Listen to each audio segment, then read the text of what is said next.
and we're broadcasting directly from the Developers Conference here in São Paulo, Brazil. And we are here at the Mentorship room, where we do speaker mentorship and also career mentorship. And so we are here answering some questions that we got from the internet a couple of weeks ago. I sent a tweet and what's the biggest challenge that speakers have at events, and we got some very, very good points and questions from top speakers in the industry. And I know those guys are top speakers, so I know they're doing a lot of cool stuff. And although they have this frustration, they have this challenge, they have their own ways of solving that. That's why they're like top speakers. But I think that's their questions and their problems are very helpful for everyone else, right? So let's discuss a few of those. And so today we're going to talk about recordings. We're going to talk about interviews, and also we're going to talk about spending a lot of effort to come to the event just to give a talk, right? So 3 things we're going to talk about, very briefly here. So if you're speaking and if you want to improve your career, if you want to share more what you do, so those are some tips that you can do to solve those questions. So let's get started with recordings, right? So Donald says that being recorded is okay, right? Actually, we have the chat working, right? So if some people are watching us live, you can send questions here, and I can answer your questions on the chat, right? So good. The chat was not working yesterday, so it's working today. That's excellent. So so Andrea, thanks a lot. Okay, very good that you like the mentorship. So, let me know if you have any questions I can answer here. So let's start with recording. So Donald says that, it's not, he's frustrated when people record his talk at a conference and don't tell him, right? So that's okay to record, but we should be announced it beforehand. And so let me tell you one thing about recordings, right? So yes, the conference sometimes do record the talk, and usually the conference tells us there's recording, but many times we just find out that the talk's going to be recorded when we're there, right? And that is true, right? Sometimes you can come and you present something, and maybe you're more relaxed or more laid back. If it was recording, maybe you would say or not say certain things. Maybe there are some things that you would talk to people face to face, but you don't want to be recorded and be quoted on that recording. So all of this is totally true, right? So I totally understand that when you prefer to be notified ahead of time before anything else. But let me tell you one thing, guys. On this day and age, you should assume you're being recorded, because maybe the conference is not recording you, but maybe someone in the audience is recording you. Someone might have a hand microphone, for example, that you're not even going to see it, right? And then you'll be recorded. I see a lot of times when people are saying something important, people in the audience will take their phone out and record a little piece, right? And so the chances are that whatever you say, doesn't matter if the conference is recording or not, whatever you say is being recorded and is going to be published later on, right? So assume you're being recorded. That's it. There's no other way to deal with that. And, so there's a book. It's a fiction book, right? It's not a speaking book or not anything, but there's a book called Illusions from Richard Bach. And there's a phrase on that book that I like very much, that he says, assume that, live your life as if anything that you say will be, oh man, how do you translate that? So, live your life as anything that you say will be published and will be published wrong, right? So So no, that's the thing, right? If they will misquote, or they will mistreat anything that you say. So live your life like this, right? If someone record you, cut pieces of your talk, and it's take you out of context. That will happen. Okay, so what do you do about it? Well, there's not much you can do. If the conference records you, it's actually a good thing, because that means if someone takes you out of context, you can point them. Here's the full recording, and you can see exactly what I said, for example, right? If the conference records you and you don't like what you said, maybe you can go ask the conference and they will take the recording down. They will do this. No problem at all, right? But the recordings that people do, they're probably not going to be taken down. So, I think you should. I think that's part of life, and I think this, as being a public person, being a public speaker, we have to assume that everything we're saying will be recorded, will be taken out of context. Pieces of it will be published. Someone's going to write something about it, and so think about what you're going to say. Think about how you're going to say it, because that will happen for sure. Okay? So, interviews, right? Dalibor has a big company kind of problem, right? People asking him to give interviews when he's not the official speaker for the company. And, a lot of big companies have this. If you're not on an approved list of people that can speak, if you're not on an approved list of official, press contacts, you're not allowed to give interviews, right? So my suggestion to anyone that says, hey, can you give an interview? And you say, I can't.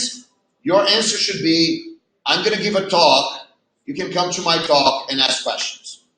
That's it, right? My talk is public, so you can come to my talk and you can ask questions. I'll be very glad to answer your questions there, right? And so the person from the press can come to your talk. Because then they can see the whole context of what you're going to say, and then they can write about it. A lot of people from the press will not be interested in this, but if you're not the official spokesperson of the company, that's what you should. That's what you do. For most speakers, that is not a problem, right? For most speakers, your company doesn't have a policy like this.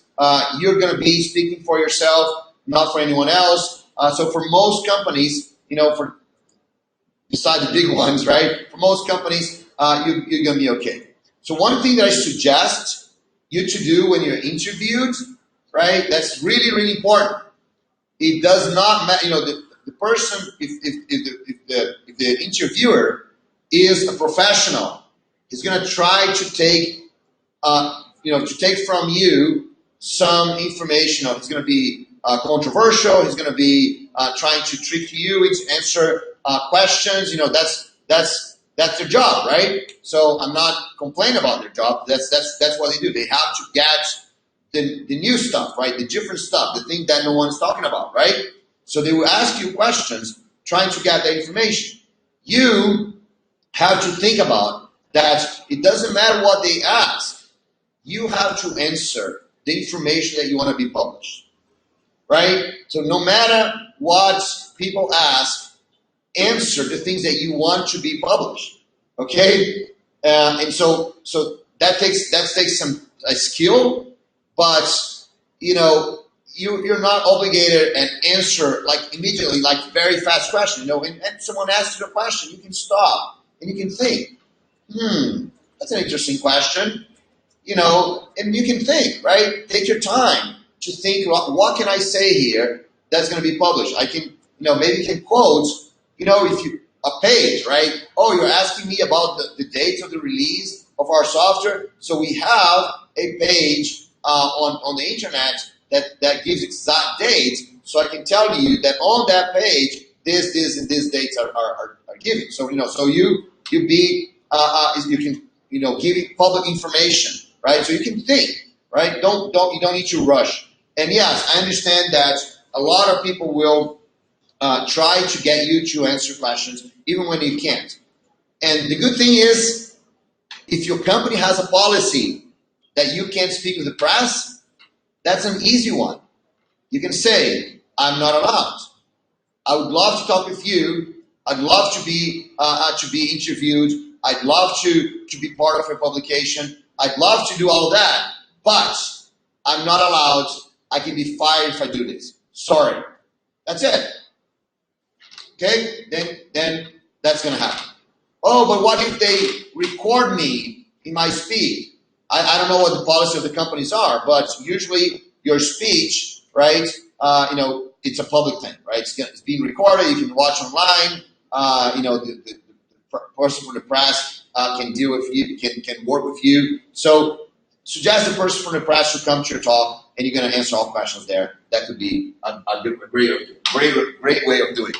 And then, last but not least, I think that Arun has a very, very good point. He says that, it's frustrating to travel several hours. He says 10 hours plus. It's frustrating to travel several hours to come to a conference just to give one talk. And here, this is really important. It doesn't matter if you travel or not. Going to an event, it's a huge investment.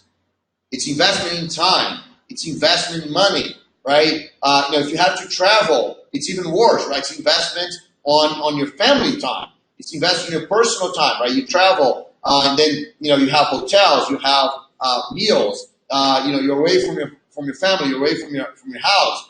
It is a big expense in all ways you can look at it, and it's tiring. People get sick, right? You eat different food, right? You get out of your diet, so you get away from your weight program. You have less time to exercise, so you get away from your exercise program. I mean, it's a big expense in general, right? No matter if you're just doing it from your city or if you're traveling a few hours or if you're traveling across the world, going to an event is expensive. I recently went to Japan, and it was a 32-hour door-to-door trip, right? So it's like crazy. You're talking about 60 hours just to get there and back, right? It's a huge investment. So what do? Arun suggests, connect with the community, to make it better, right? So I can give several talks. But I'm going to go a little broader than that. When you go to an event, plan for a lot of opportunities, right?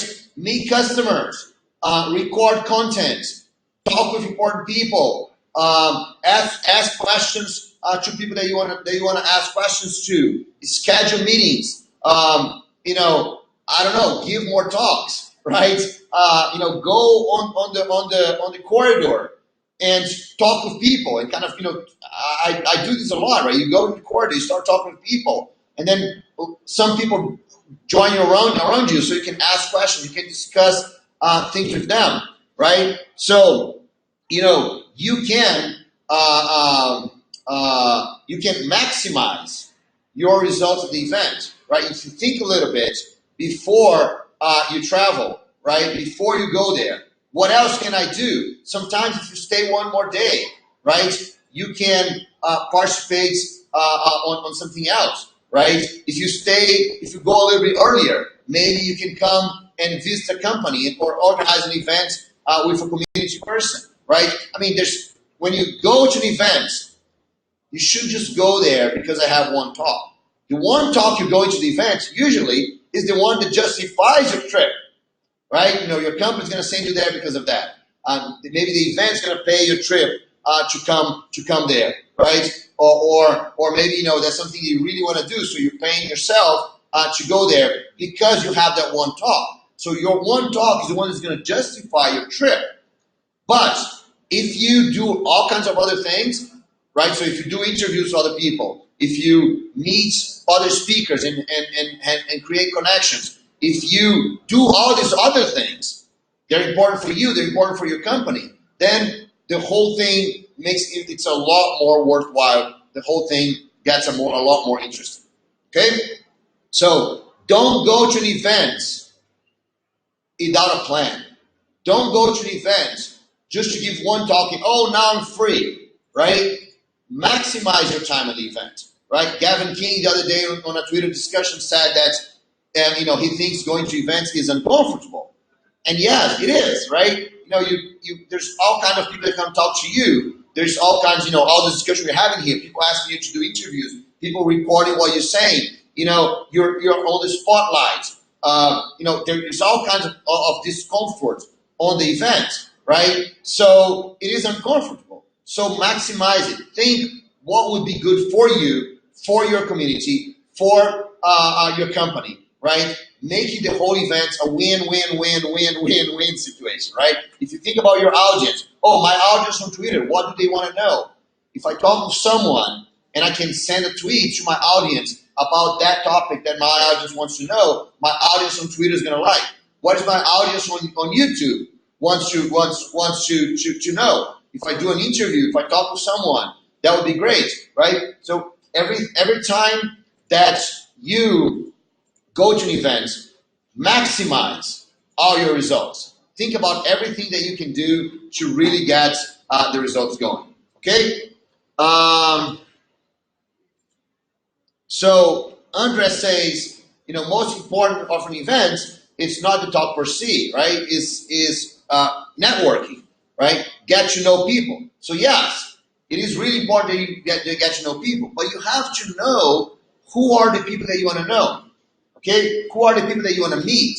Because really, when you go to an event, who do I want to meet? Speakers? Do I want to meet people from my audience? Do I want to meet my customers? Do I want to meet my partners? There's a lot of different people that you can meet at an event. So it's not just about networking in general. Yes, this is good. This is positive. But also, it's about your networking. It's about the thing that you want to do. Because once you do the things that you want to do, that makes a big difference. Okay, so those are some ideas and tips for you to think about your career as a speaker, for you to think about how you can improve your career by sharing your knowledge and sharing what you know. And so I'm here on the mentorship room. There's some people here participating presentially, so thank you everyone, right? And everyone else is doing live. So Ulysses asks, do you recommend non-technical events, meetups for those that are interested in improving their career? I mean, which other area can contribute to that mission? Okay, so I'm not sure if I get your question directly. So you're saying that should I go and participate on non-technical meetups to improve my career? There's a lot of important things that you should learn, right? They are not necessarily technical. And I do think that you should have non-technical discussions even on technical events. And, there's a lot of things that you do that's important for your career, like networking, for example. Andre just mentioned about networking. And networking is a non-technical thing, right? And, it's when you network, you're not necessarily talking about networking here, they're discussing the code of OpenJDK, for example, right? When you're networking, you're discussing all kinds of different things. So yes, I think that non-technical discussions at events or non-technical events are important depending on what you want to do in your career, right? So for example, if you want to learn how to speak, right? You can learn how to speak. You can go to an event that is about speaking, that has nothing about technology in it, right? And so, yes, I think that for you to grow your career, there's a lot of different skills. I can't go into this right now, but the whole discussion about soft skills and hard skills, it's a crazy discussion. I think most people don't understand what soft skills and hard skills are. So maybe that's something that we can discuss. Maybe tomorrow we can do that discussion. But I think that there is a huge set of skills that are non-technical skills. And hard skills are not technical skills. Soft skills are not the non-technical skills. Non-technical skills have soft and hard. technical skills have soft and hard, right? But I'm saying that there are a lot of non-technical skills that are important for your career, right? So, for example, salary negotiation, that's important for your career. It's a non-technical skill, right? Giving a talk, it's a not maybe, well, I don't know. Giving a talk it's so broad. But networking is a non-technical skill, right? That there are important things that you can do. So non-technical events are also important for your career. Okay, so thanks very much. I think we've talked a lot. So let me just not extend this too much, and we're gonna come back here tomorrow for more live discussions about your career and being a speaker. This is Bruno Souza speaking directly from the Developers Conference here in São Paulo, Brazil, live from the mentorship and for the speaker and mentorship room. Thanks a lot. See you tomorrow.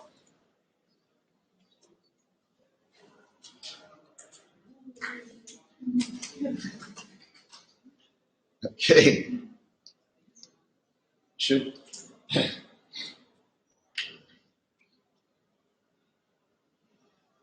finish the stream or not?